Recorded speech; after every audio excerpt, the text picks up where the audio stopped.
Hello বন্ধুরা, আজকে আপনাদের সাথে এক্সপ্লেইন করতে যাচ্ছি দুলকার সালমান অভিনীত অসাধারণ একটি Malayalam crime thriller cinema salute.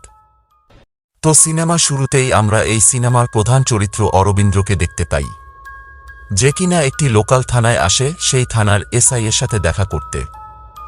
কিন্তু তখন সেই থানার একজন কনস্টেবল বলেন, এসআই স্যার থানায় নেই, আপনি যা বলার আমাকে বলুন।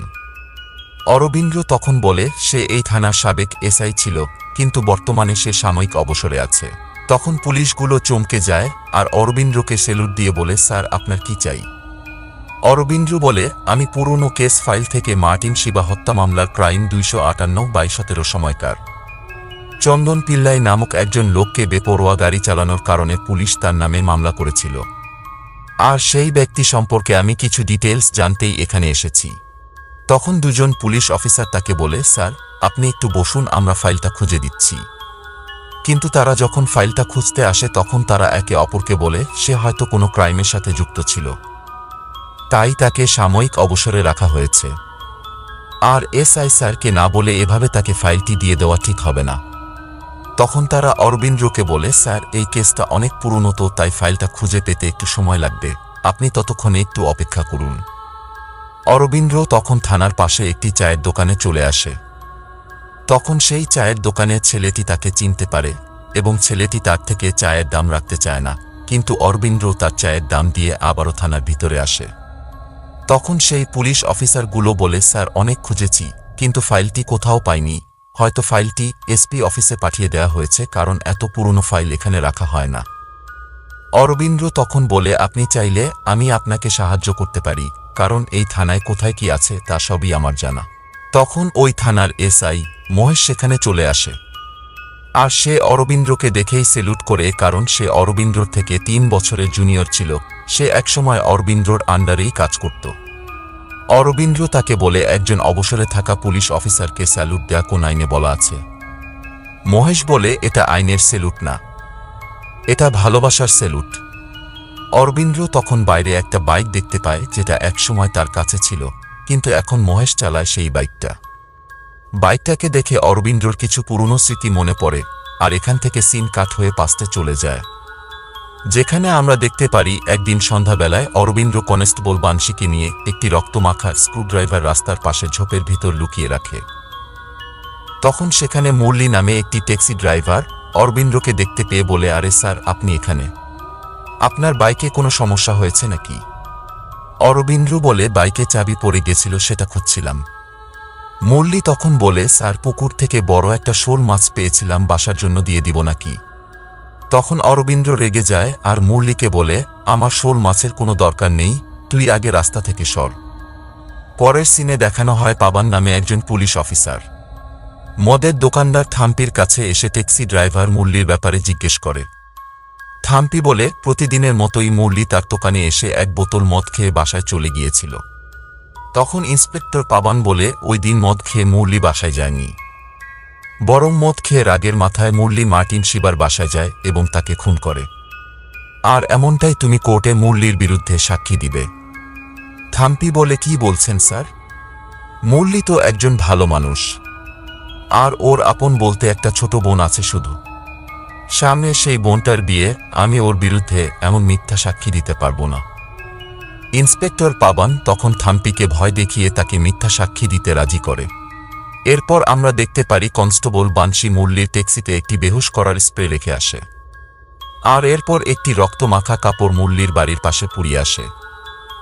যাই হোক, পরে সিনে আমরা দেখতে পারি একটা ক্ষমতাসীন পলিটিক্যাল পার্টির লোকজন থানার সামনে এসে পুলিশের বিরুদ্ধে আন্দোলন করছে।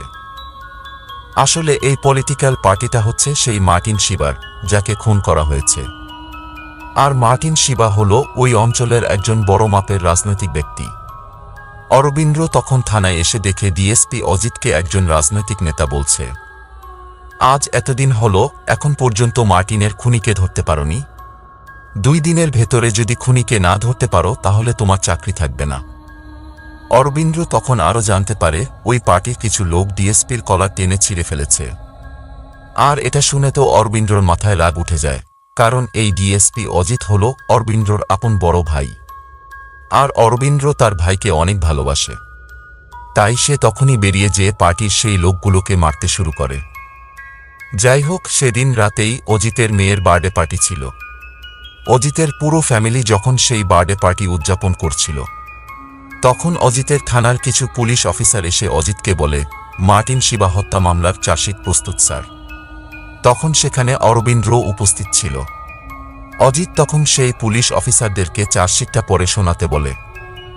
পুলিশটি তখন চার্জশিটটি অজিতকে পড়ে শোনায়, যেখানে লেখা ছিল গত 13 জুন রাত 12:30টায় ট্যাক্সি ড্রাইভার মুরলী থাম্পির মদের দোকানে যায় এবং সেখানে মুরলী অতিরিক্ত মদ্যপান করে থাম্পিকে বলেছিল, আমি অনেক খুঁজে আমার বোনের বিয়ের জন্য একটা পাত্র পেয়েছি, কিন্তু তারা আমার কাছে বিয়ের যৌতুক হিসেবে 50,000 টাকা দাবি করেছে।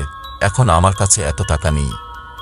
আমি মার্টিন শিবার কাছে 75,000 টাকা পাই। সে বলেছিল আমার বোনের বিয়ের আগে টাকাটা দিয়ে দিবে, কিন্তু সে এখনো টাকাটা দিচ্ছে না। আমি যদি আগামীকালের ভিতর পাত্রপক্ষকে টাকাটা না দিতে পারি, তাহলে আমার বোনের বিয়েটা ভেঙে যাবে। মুরলী তখন মাতাল অবস্থায় রেগেমেগে রাত 1টায় মার্টিনের বাসার দিকে যায়, আর সে মার্টিনের বাসায় যেয়ে তার সাথে টাকা নিয়ে ঝগড়া করে।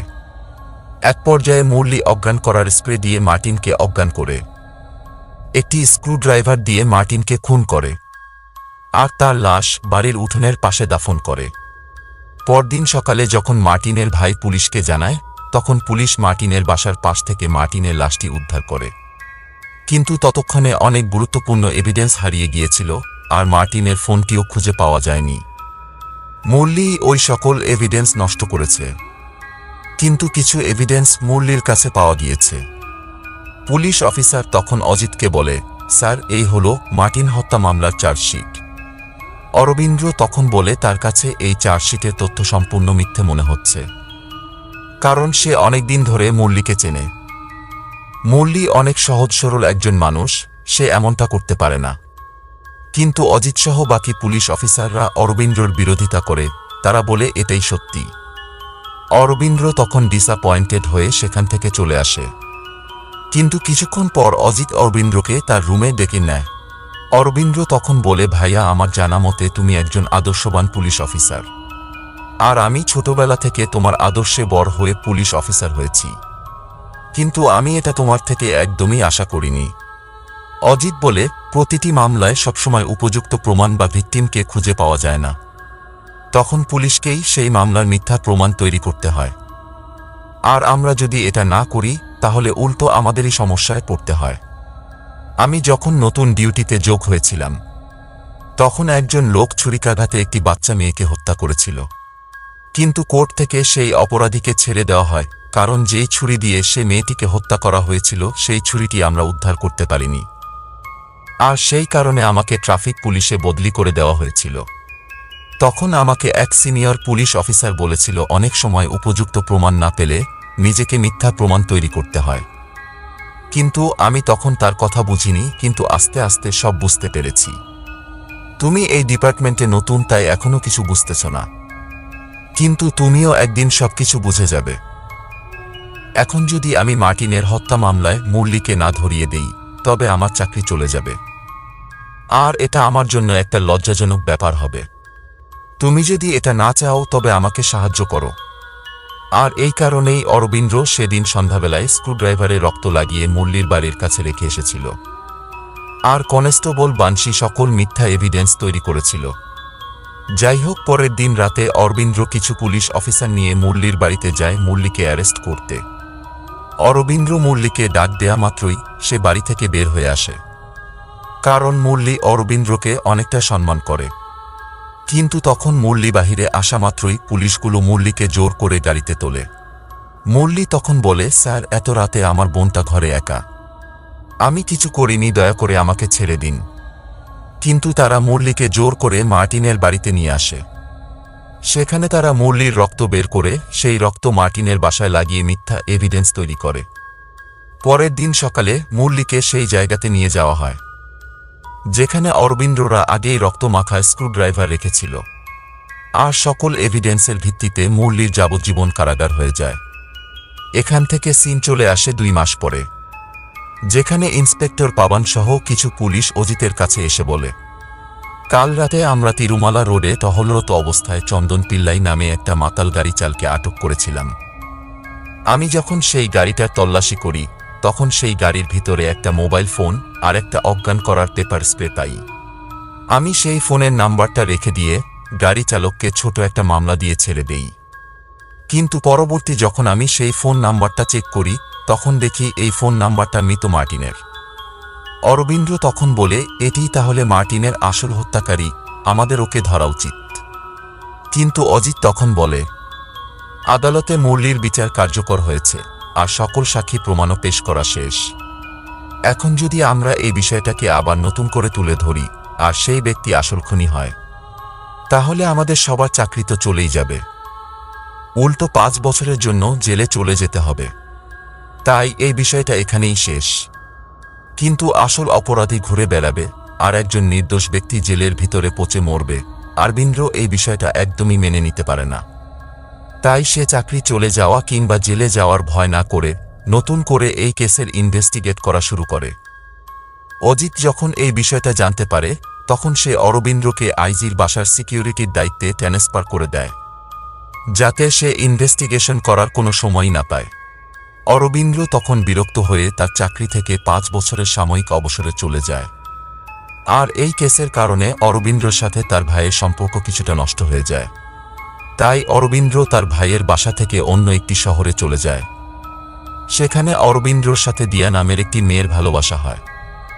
যাই হোক, কিছুদিন পরে অরবিন্দ্রর ভাইয়ের মেয়ে অরবিন্দ্রকে ফোন করে বলে কিছুদিন পর তার বিয়ে। আর অরবিন্দ্র না আসলে সে বিয়ে করবে না। তখন অরবিন্দ্র দিয়াকে নিয়ে তার ভাইয়ের বাসায় ফিরে যায়। কিন্তু তারা যখন সবাই বিয়ের মার্কেট করতে আসে তখন সেই মার্কেটে অরবিন্দ্র মুরলির বোনকে চাকরি করতে দেখে।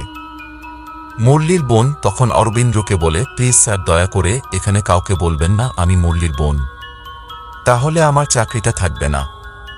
আমি আমার বাড়িটাও বিক্রি করে দিয়েছি ভাইকে ছাড়ানোর জন্য, এখন আমার থাকার কোনো জায়গা নেই, দয়া করে আমার আর কোনো ক্ষতি করবেন না। আর এই কথা শুনে অরবিন্দ্র বসে থাকতে পারে না। সে সিদ্ধান্ত নেয় সে মুরলিকে জেল থেকে বের করবেই। তখন অরবিন্দ্র জেলখানায় মুরলির সাথে দেখা করতে আসে। কিন্তু মুরলি তাকে বলে পুলিশরা তাদের চাকরির জন্য সবকিছু করতে পারে, পুলিশদের প্রতি তার যে সম্মানটা ছিল সেটা এখন আর তার নেই। আর এটা বলে মুরলি সেখান থেকে চলে যায়। তখন ইন্সপেক্টর পাবন এসে অজিতকে বলে, আপনার ভাই মুরলির সাথে জেলে দেখা করতে গিয়েছিল। এছাড়া সে আবারও সেই কেসের তদন্ত শুরু করেছে। অজিত তখন দুজন পুলিশ অফিসারকে অরবিন্দ্রর পিছে নজর রাখার কাজে লাগিয়ে দেয়। তারা অরবিন্দ্রকে একটি থানায় আসতে দেখে সেটা অজিতদের জানায়। আর এখান থেকেই সিন প্রেজেন্ট টাইমে চলে আসে। অরবিন্দ্রর সেই চন্দন পিল্লাইয়ের ডকুমেন্ট একজন কনস্টেবল পেয়ে যায়। তখনই অজিত পাবনকে দিয়ে সেই কনস্টেবলকে ফোন করে অরবিন্দ্রকে থানা থেকে কোনো ডকুমেন্ট দিতে বারণ করে। তখন সেই কনস্টেবলটি ডকুমেন্টের একটা ছবি তুলে অজিতকে পাঠিয়ে দিয়ে সেই ডকুমেন্ট ফাইলটা ছিঁড়ে জানালা দিয়ে ফেলে দেয়। পরবর্তীতে অজিত মহেশকে থানা থেকে একটি ডিউটিতে পাঠিয়ে দেয়। আর অরবিন্দ্র সেই ডকুমেন্টস না পেয়ে চলে আসে মার্টিন হত্যা মামলার রায় দেয়া সেই বিচারকের কাছে। অরবিন্দ্র বিচারককে সবকিছু খুলে বললে বিচারক তাকে বলে, এভাবে মুখের কথায় একটি হত্যা মামলার বিচারকার্য পুনরায় শুরু করা যায় না। মামলা শুরু করতে হলে তার উপযুক্ত প্রমাণসহ আদালতে আবেদন করতে হবে। আর মনে রেখো, মুরলিকে নির্দোষ প্রমাণ হলে, চন্দন যদি অপরাধী প্রমাণ হয়, তাহলে তোমাদেরও শাস্তি ভোগ করতে হবে। অরবিন্দ্র বলে, সমস্যা নেই স্যার, মুরলিকে আমি নির্দোষ প্রমাণ করেই ছাড়ব। যাই হোক, এরপর অরবিন্দ্র যখন বাসায় ফিরে আসে তখন অজিতের মেয়ে তার বাবার ফোন এনে অরবিন্দ্রকে তার বরের সাথে একটা ছবি তুলে দিতে বলে। অরবিন্দ্র যখন ছবি তুলে দিতে যায় সে অজিতের ফোনে চন্দনের সেই ফাইলের ছবিটা দেখতে পায়, যেখানে সে চন্দন পিল্লাইয়ের অ্যাড্রেস পেয়ে যায়। এরপর অরবিন্দ্র সেই অ্যাড্রেসের ঠিকানায় চলে আসলে সে সেখানে একজন বয়স্ক লোক আর তার স্ত্রীকে দেখতে পায়। অরবিন্দ্র জানতে পারে তারা ওই বাসার মালিক। আর চন্দন তাদের সাথেই থাকত, কিন্তু কিছুদিন হয়েছে সে সেখান থেকে চলে গিয়েছে। মূলত চন্দন তাদের বাসায় একজন তান্ত্রিক হিসেবে এসেছিল। চন্দন তাদের একটি বিশেষ মূর্তি দিয়েছে, বিনিময়ে তাদের কাছ থেকে অনেক টাকা নিয়ে গেছে। যাই হোক, রাতে অরবিন্দ্র দিয়াকে বলছিল সে কতক্ষণ তার সাথে আছে সে নিজেই জানে না, কারণ এই কেসটা সলভ করতে পারলেই তার আর তার ভাইয়ের 5 বছরে জেল হয়ে যাবে। পরের সিনে দেখানো হয় অজিত যখন ডিআইজিকে তার মেয়ের বিয়ের দাওয়াত দিতে যায়। তখন ডিআইজি অজিতকে বলে, আমি শুনলাম তোমার ভাই নাকি সাময়িক ছুটি বাতিল করে আবারও চাকরিতে জয়েন করেছে। আসলে গতকালই অরবিন্দ্র তার ছুটি বাতিল করে চাকরিতে জয়েন করে মার্টিনের বাসায় চলে যায় তদন্ত করতে। সেখানে সে মার্টিনের বাসায় একটি মূর্তি দেখতে পায়, যেমনটা সে সেই বয়স্ক লোকের বাসায় দেখতে পেয়েছিল। আর এই বিষয়টা যখন অজিত জানতে পারে, তখন সে অরবিন্দ্রকে সেই শহর থেকে বদলি করে অন্য একটি জায়গায় ট্রান্সফার করে দেয়। তাই অরবিন্দ্র চলে যাওয়ার সময় সেই চায়ের দোকানের ছেলেটার কাছে কিছু কাগজ দিয়ে যায়, আর এই কাগজগুলো এই শহরের বিভিন্ন জায়গায় লাগিয়ে দিতে বলে, আর তার দোকানের সামনেও একটা লাগাতে বলে, তবে তাকে যেন কেউ এটি লাগাতে না দেখতে পারে। আসলে ওই কাগজে লেখা ছিল, সন্তান হচ্ছে না, কোনো চিন্তা নেই, কল করুন চন্দন পিল্লাইয়ের কাছে, আর নিচে অরবিন্দ্র নাম্বার দেয়া ছিল। রাতে অরবিন্দ্রর কাছে থানায় একজন মহিলা এসে বলে তার একজনের সাথে অনলাইনে পরিচয় হয়েছিল, আর তার সাথে আমার বিয়ে হওয়ার কথা ছিল, কারণ আমার কোনো স্বামী নেই আর তারও স্ত্রী নেই। তখন সে আমাদের থাকার জন্য একটি বাড়ি তৈরি করতে চায়, সেজন্য আমার কাছ থেকে সে 50,000 টাকা নেয়। পরবর্তীতে সে সেই টাকা ফেরত দেয়। পরবর্তীতে সে আমার কাছ থেকে আবারও 2 লক্ষ টাকা নেয়, কিন্তু এরপর থেকে সেই লোকটি আমার সাথে আর কোনো যোগাযোগ করছে না। ওই মহিলা তখন অরবিন্দ্রকে সেই বাড়িটার ছবি দেখায় যেটা সে করার কথা বলেছিল। আর তখনই অরবিন্দ্রর ফোনে মজিদ নামে এক ব্যক্তি ফোন করে বলে, কি রে চিটার চন্দন, তুই আমাকে ঠকিয়ে টাকা নিয়েছিস, এখন আবার সন্তান হওয়ার কাগজ লাগিয়ে লোক ঠকানোর চেষ্টা করছিস। তুই যেখানেই থাকিস না কেন, আমি তোকে ধরে ফেলব। অরবিন্দ্র তখন মহেশকে পরের দিন সকালে মজিদদের বাসায় পাঠিয়ে দেয়। মহেশ মজিদকে জিজ্ঞেস করে সে চন্দন পিল্লাইকে কিভাবে চেনে। মজিদ বলে, স্যার, চন্দন আমার বাসায় একজন তান্ত্রিকের পরিচয় দিয়ে এসেছিল, আর সে আমাকে একটা সোনার টুকরো দিয়ে যায় পুজো করার জন্য, যেটার বিনিময়ে সে আমার কাছ থেকে 2 লক্ষ টাকা নিয়েছিল। কিন্তু পরে জানতে পারি এই সোনাটা আসলে নকল, আর চন্দন আমার বাসার উপর তলায় থাকত। মহেশ যখন উপর তলায় যায়, সে জানালা থেকে মার্টিনের বাসা দেখতে পায়। মহেশ মজিদকে জিজ্ঞেস করে, মার্টিনও কি চন্দনকে চিনত? মজিদ বলে, জি চিনত। আসলে মার্টিনের কোনো ছেলে মেয়ে ছিল না, তাই সে চন্দনের কাছে এসেছিল। আর মার্টিন খুন হওয়ার পরই চন্দন এখান থেকে চলে যায়। ওই দিন রাতে অরবিন্দ্র ক্রাইম রিপোর্ট ডিপার্টমেন্টে ফোন করে চন্দন নামের সকল ব্যক্তিদের ক্রাইম রেকর্ডের ডিটেইলস জানতে চায়।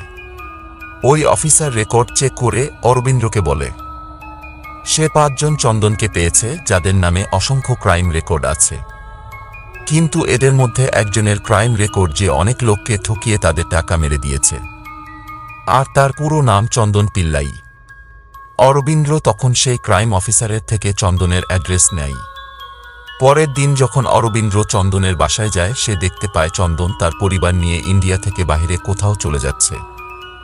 সে অরবিন্দ্রকে বলে, হ্যাঁ আমি চন্দন পিল্লাই, থানায় যে মামলাগুলো আছে সেগুলো আমার নামেই, তবে আপনারা যে চন্দনকে খুঁজছেন আমি সেই চন্দন নই।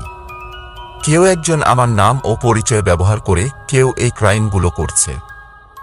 গত 1 বছর ধরে মামলার পিছনে দৌড়াতে দৌড়াতে আমি এখন ক্লান্ত, তাই আমি আমার পরিবার নিয়ে ইন্ডিয়া থেকে চলে যাওয়ার সিদ্ধান্ত নিয়েছি। বিশ্বাস না হলে আপনিও আমার নামে মামলা করতে পারেন, তাতে এখন আমার আর কিছু যায় আসে না। অরবিন্দ্র তখন মহেশের কাছে এই চন্দনের একটি ছবি পাঠিয়ে মজিদকে দেখাতে বলে, কিন্তু মজিদ বলে এটি সেই চন্দন নয়। তখন অরবিন্দ্র বুঝতে পারে সে এতদিন যাকে চন্দন পিল্লাই বলে খুঁজে এসেছে আসলে এটি তার আসল পরিচয় না।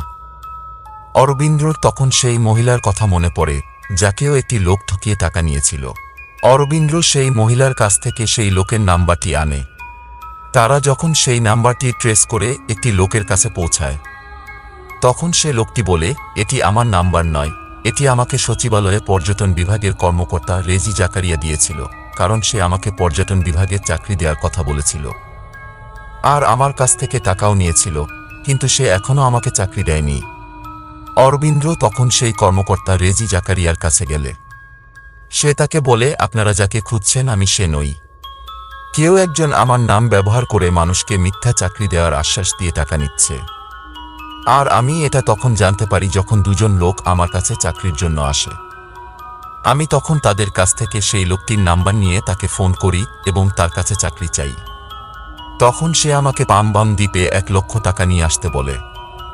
আমি যখন সেই দ্বীপে যাই লোকটি আমাকে চিনে ফেলে, তখন সে আমার মুখে স্প্রে দিয়ে আমাকে অজ্ঞান করে অনেক মারধর করে। এক পর্যায়ে সে ভেবেছিল আমি মরে গেছি, কিন্তু স্থানীয় কিছু লোক আমাকে বাঁচায়। অরবিন্দ্র তখন জিজ্ঞেস করে সেই লোকটি দেখতে কেমন। জাকারিয়া বলে লম্বা ফর্সা এবং তার হাতে একটি ছুরির কাটা দাগ আছে। এরপর অরবিন্দ্র সেই বাড়িটার কাছে যায় যেই বাড়ির ছবিটা ওই মহিলা অরবিন্দ্রকে দেখিয়েছিল।